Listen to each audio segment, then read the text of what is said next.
নমস্কার বন্ধুরা, Bulti and short video আমাদের সবাইকে স্বাগত।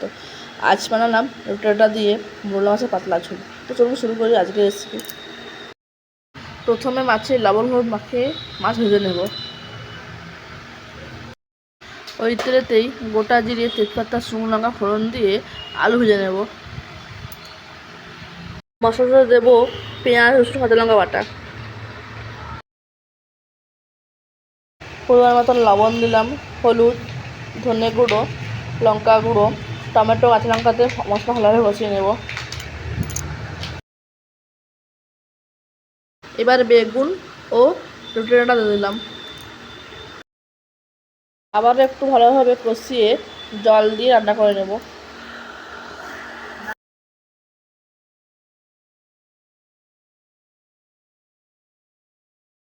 আলু ভালোভাবে সেদ্ধ হয়ে গেছে।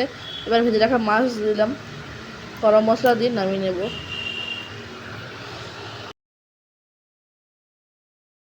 দুপুরে গরম ভাতের সাথে পরিবেশন করুন রুটিটা দিয়ে মোরলা মাছের পাতলা ঝোল। ভিডিওটি পুরো অনুরোধ রইল, ভালো লাইক, কমেন্ট, শেয়ার করবেন, সাবস্ক্রাইব করে পাশে থাকবেন। সবাই ভালো থাকবেন, নমস্কার।